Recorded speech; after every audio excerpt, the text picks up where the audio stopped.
favorite dinosaurs are back, and they've been in training. All aboard as Moonbeam Entertainment takes you on a wild ride with Prehysteria 2. Dynamite director Albert Band engineers a fantastic adventure. The script is what attracted me to actually direct it. I thought it was great. It's very, very zany, but it's zany within the content of children's stories. And as such, it didn't go too overboard. I treated it as a fantasy because we did things in every department that were unrealistic, and yet it worked very well. Like every time we saw the kid, practically, he wore a different outfit. Hold it right there. A knife for you, punk! Guys, careful. He's got a comb. Yeah. Outrageous sets like Brendan's bedroom contribute to the fantasy. I can't believe you live here. I didn't expect the bedroom to be so big. You know how you can kind of picture things before you actually get there? I imagined a pretty well-sized room, you know, with just a couple video games, a bunk bed with a slide down there and stuff. And I come here and they have all this trampoline and stuff, and it's like, oh, how cool. Yeah, I'm so lucky. I was shocked when I saw my room for the first time, even before they had all the stuff in it. I mean, I went in and it was like 3 times the size of our living room. And then they had all the stuff in it. It was even more amazing. I mean, they got the trampoline and the pool table, drum set. Kids got everything. It's amazing. Kevin, why don't you step on in, buddy? Yeah. Oh, yeah, sure, it's your turn, of course. I would trade anything in the world for a bedroom like that. Listen, I'll trade you anything in this room for those dinosaurs. Anything? All of it if you want. And action. 1, 2, 3. A fun place to perform in doesn't mean less work for the young actors.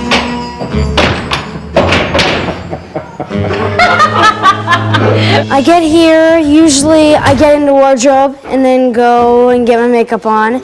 And then if I have a scene, I'll go straight there to do a blocking rehearsal.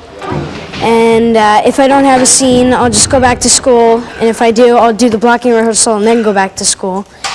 And then I'll go back for the scene and just basically go back from rehearsals to school to doing the scene, to school, to rehearsals, to school. So I have to go to school in between scenes. And I'm supposed to have about 3 hours of school every day. And if I get more, I get to bank that time for the next day if I want. Jennifer on the trampoline. Kevin goes to school. Kevin goes to school. Miss Winters, you can forget about sending Brendan to military school. The kids aren't the only ones doing the learning in this film. Get your elbows off the table, young man. I mean, I start off being an adult, I get to at least finish the picture being a kid. And I play Miss Winters, who's a governess, and she's a meanie, but there's hope for her. And you, at the end of the film, you can see that she's breaking through. Stop him! Stop Stop! him! Like all movies, not everything is as it appears. I wear a wig most of the time, but I'm bald, and it took 2 hours for the girls to do me. I looked as infrequently as possible into the mirror. Now, actually, it wasn't too terrible until they added some stray hairs, and that's really freaky to me. I mean, well, it wasn't great, but it wasn't helped by the stray hairs floating around. I can't help it. I feel sorry for the little pest. I second that emotion. And I played the character of Mr. Hero, or Mr. Hero. I know, the accent's gone now, but I don't know anything about plants. Who's saying that? I have a very good ear for accents and stuff, so I had to listen to an old tutorial tape, and in it, the man was speaking Russian. No, he was a Russian. He was speaking English with a Russian accent, and that's the one that I kept on listening to get into the accent. This is impossible. Oh. What's that? conducting the dinos through their encore performance is Creature King Mark Rappaport. This is the baby T-Rex from Prehysteria 2. And this is the big biting T-Rex. And actually, this would hurt. This guy bites very hard, and it hurts me. Well, this is as simple as it gets. It looks very simple, but it works very well. And there's the same, the mechanism that's here is actually the same mechanism that's up here. It just, that allows us to pull the trigger. These insert puppets also help make the full cable puppets look alive, because they look like you can do more. There's 4 different puppets for the T-Rex. There's a cable puppet, which is very involved. There's his head, with the biting head. There's a stop motion puppet, and the other puppet we have is a stunt puppet. He's the one who gets beat up, and that's a rough job. The T-Rex even does the foxtrot.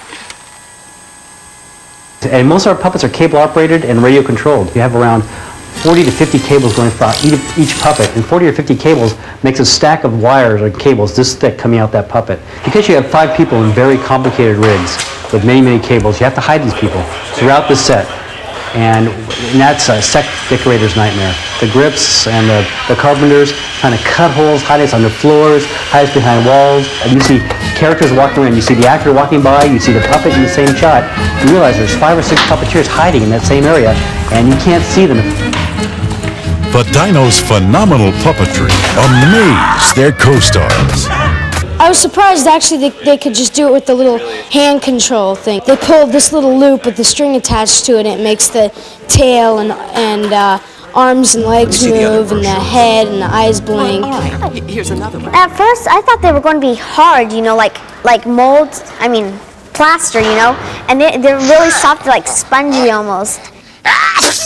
There's an old saying, you don't want to be with kids, you don't want to be with animals, you get upstaged every time. Look, it's totally real. Of course it is, Brandon. They're made that way. Yeah, kids and animals, and I got them both in this one. Well, sir, ma'am, I think you've completely misjudged the enemy. Our intelligence informs us that you've been invaded by ghosts. Ow! Just find it. Brandon.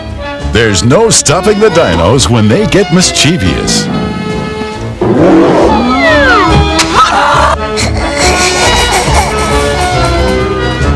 Prehysteria 2. A trainload full of fun for the whole family.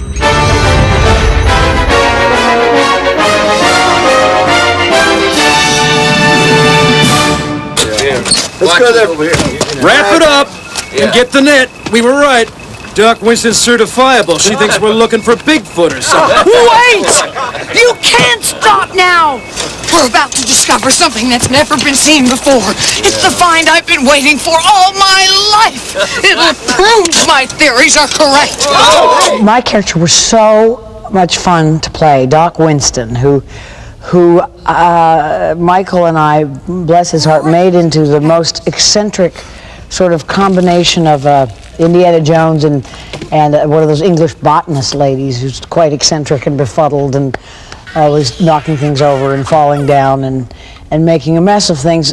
A very bright woman who's just determined to have young Jack, this little boy in the story, realize his dreams, go after his dreams and believe in himself. Your name is Jack?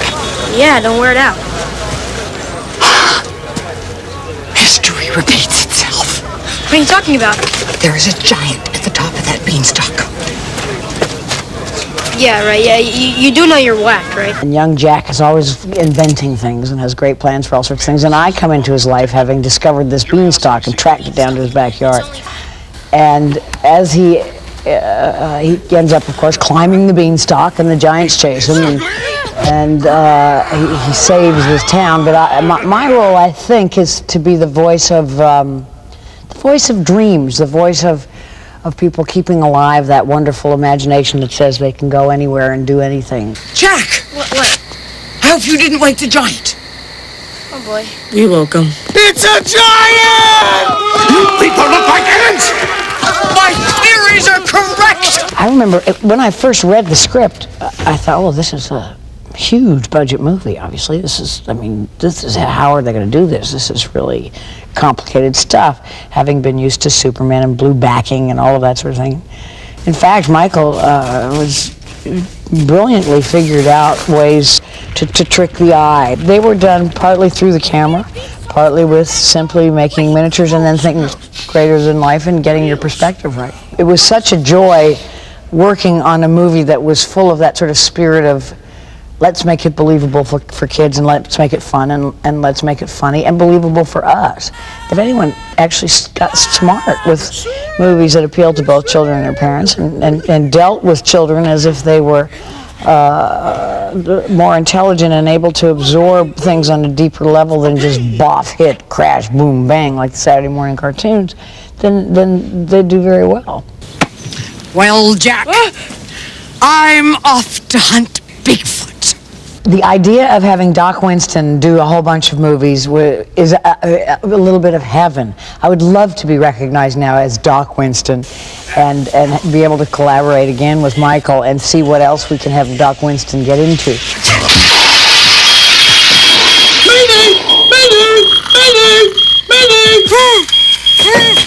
I've always wanted to do just flat-out comedy, and I had a wonderful time.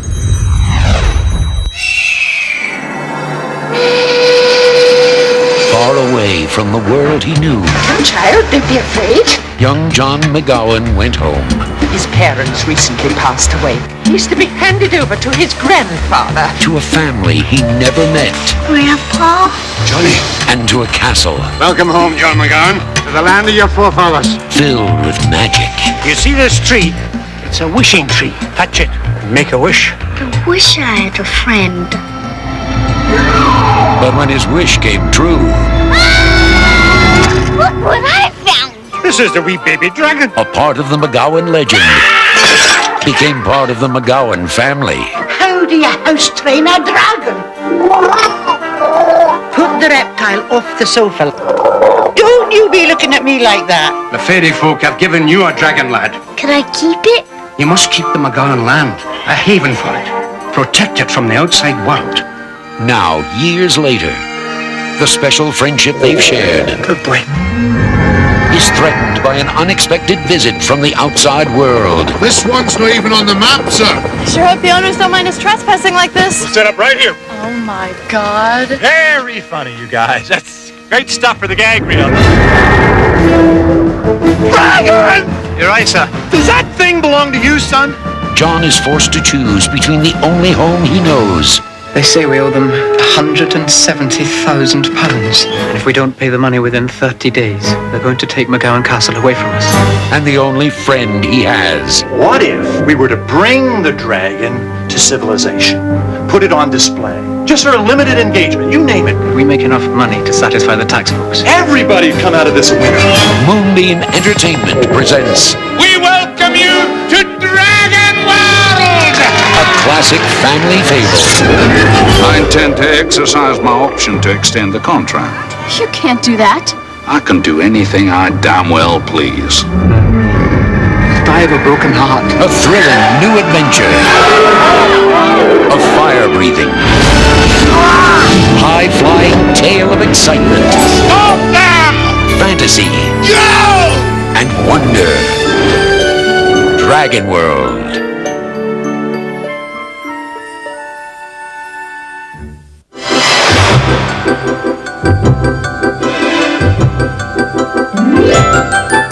Moonbeam Entertainment invites you to take home something different. Trimble, is that you? Something wondrous. Geisel? Something magical, warm, and fuzzy.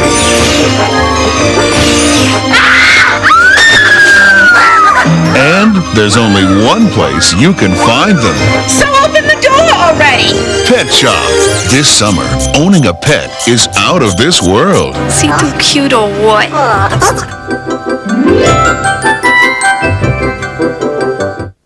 And tomorrow's... Randy had the world at his fingertips, but just when he had it all in control, things took a turn for the worse. School called. When I get home, young man, I'm going to confiscate every model in the house. 3 men suspected of robbing a local convenience store are still at large tonight. Police warn that the 3 should be considered armed and dangerous. I've never known anyone who got expelled before. My mom's threatening to confiscate every model in the house. So I'm taking him to the hideout until things cool down. He was about to find out what real trouble was all about.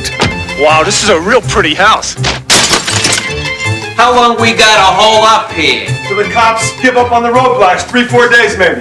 Now he's matching wits with 3 outlaws who are about to outwit themselves. No! Error by error. Strike the spark in the air for you guys! Blunder by blunder. Come quick, someone's coming! Don't worry, kid, we're not gonna hurt you. Oh, no, look, they got the army after us! And blow by blow. You gotta be pretty smart to get away from Louis, kid. Ah, Richie! He's teaching the bad guys just how far a kid will go.